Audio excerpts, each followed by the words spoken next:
तो 2004 में देश के किसानों के कल्याण के लिए स्वामीनाथन आयोग बना था। उस आयोग की सिफारिश को 10 साल तक कांग्रेस सत्ता में रहने के बाद जिसको लागू नहीं किया, उसी स्वामीनाथन आयोग की रिपोर्ट को देश के प्रधानमंत्री नरेंद्र भाई मोदी ने पिछले समय लागू करके और किसानों के हित में 3 कानून बनाने का काम किया नरेंद्र भाई मोदी ने। अब आपको ये लगता होगा, टीवी जब खोलते हैं आप तो ध्यान में आता होगा कि किसानों का आंदोलन की खबरें चल रही, लेकिन वो किसान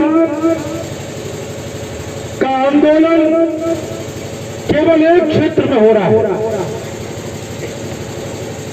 किसान तो पूरे देश के अंदर रहता है, किसान तो सिकंदरा में भी रहता है, किसान तो कानपुर में भी रहता है, किसान इटावा और औरैया में भी रहता है, लेकिन कहीं पर किसी तरह का आंदोलन नहीं है। आंदोलन कहां पर है? जहां पर कुछ महीनों बाद चुनाव होने वाले हैं। अब वो चुनाव होने वाले हैं पंजाब में, तो पंजाब में अपनी अपनी सरकार बनाने के लिए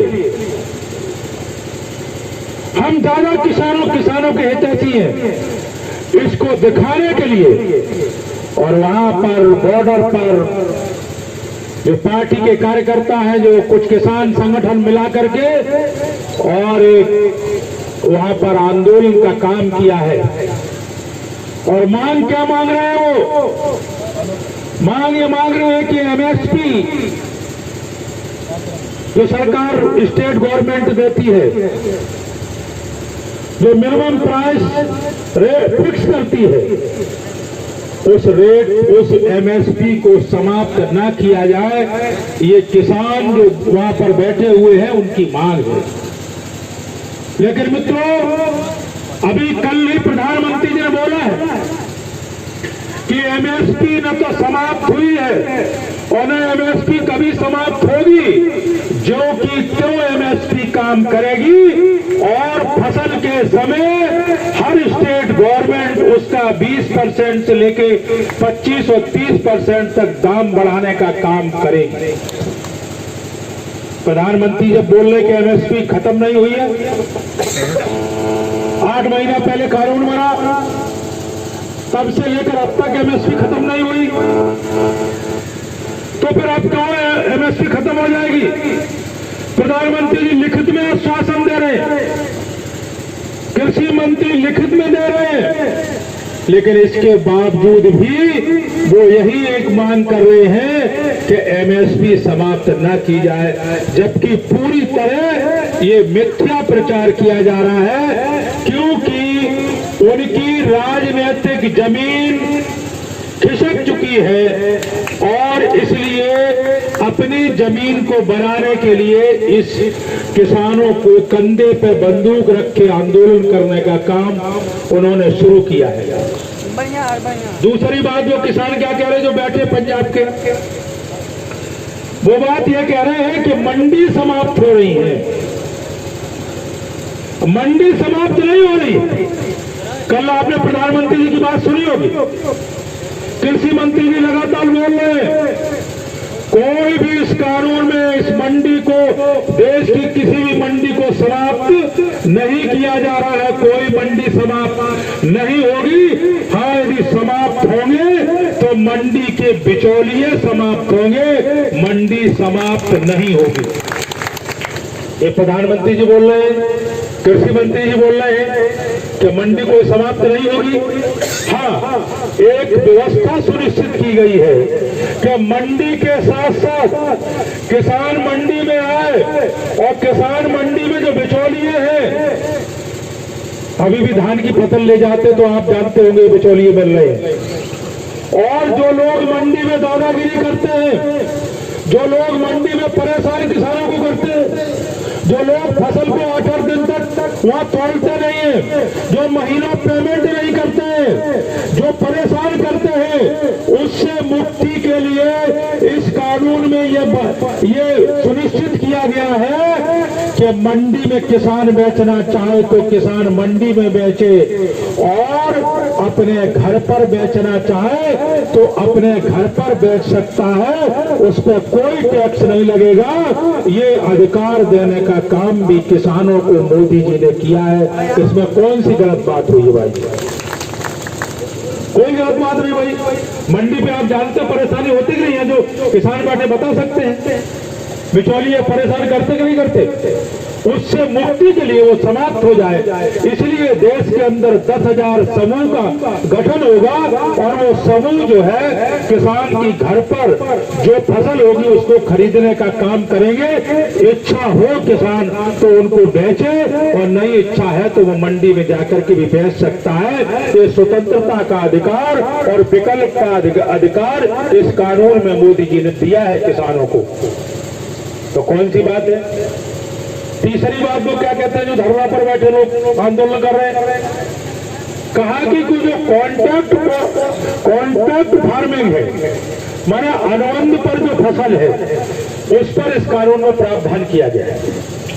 मित्रों, उसमें केवल फसल का प्रावधान किया गया है।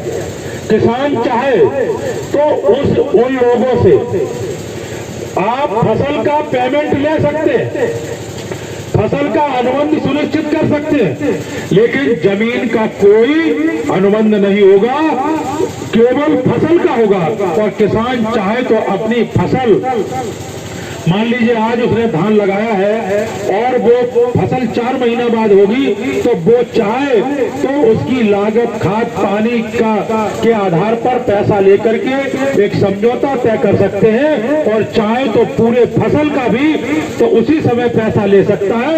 ये किसान की मर्जी पर है, किसान चाहे तो उसको अनुबंध करे, किसान नहीं चाहे तो उसको अनुबंध न करे। तो इसमें भी कोई प्रॉब्लम नहीं है मित्रों। क्यों पर किसानों को प्रॉब्लम हो रही है? फिर चौथी बात यह कही कि किसान का पैसा भुगतान कौन करेगा? अभी मंडी में जाते हैं तो मंडी में जब बेचते हैं तो कितने दिन बाद भुगतान होता है? कोई निश्चित नहीं है। मंडी वाला व्यापारी आड़तिया पहले से हमारा हिसाब किताब लगा के रखता है पिछली फसल का, और जो पैसा ऐसा होता है देता रहता है ब्याज पर ब्याज, और जब हम फसल ले जाते सारा काट लेता है, हम खाली हाथ लौट के आते हैं। अब ये निश्चित कर दिया है कि किसान यदि उनको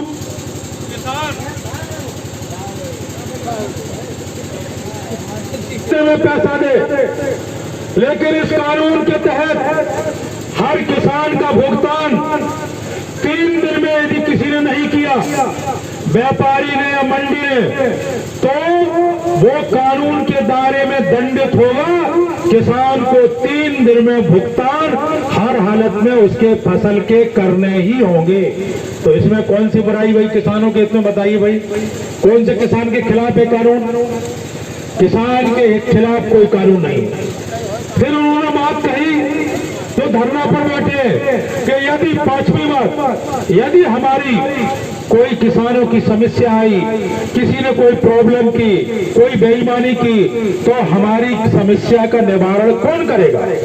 तो इस कानून में यह प्रावधान सुनिश्चित किया गया है कि संबंधित वहां का जो एडीएम है, वो एडीएम किसानों के संपर्क में रहते हैं, वो 1 महीना के अंतर्गत वो एडीएम उस समस्या का समाधान किसान के हित में करेगा।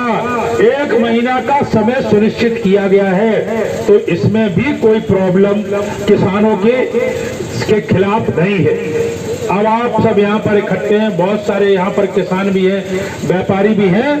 मैं कहना चाहता हूँ कि ये जो किसान के हित में जो मोदी जी ने 3 बिल बनाए हैं, निश्चित रूप से आने वाले समय में किसान की आमदनी कैसे दोगुनी हो, किसान को लाभ कैसे हो, किसान स्वावलंबी कैसे बने, किसान अपने पैरों पर कैसे खड़े हो। और प्रधानमंत्री जी का कहना है कि जब तक हिंदुस्तान का किसान मजबूत नहीं होगा तब तक हिंदुस्तान मजबूत नहीं होगा, और इसलिए किसान को मजबूत करना होगा। और इसलिए 3 बिल किसान के हित में लाए गए हैं, जिसकी चर्चा मैंने संक्षेप में आपके सामने की है। मैं थोड़ा इटावा से यहाँ पर 5 बजे से लोग बैठे हैं तो मैं देर से आया, आप सबसे क्षमा मांगता हुआ। आज शायद मैं रात में इधर ही रुकने वाला, आपके मंडल में किसका मंडल है वो? हाँ, उधर चला गया आपके में। हाँ, तो आज मैं इधर ही रुकने वाला भी हूँ रात में, और कल सुबह से फिर कई गांव में जाऊंगा। आप सबने मेरी बात सुनी, इसके लिए सबको बहुत बहुत धन्यवाद। बोलो भारत माता की।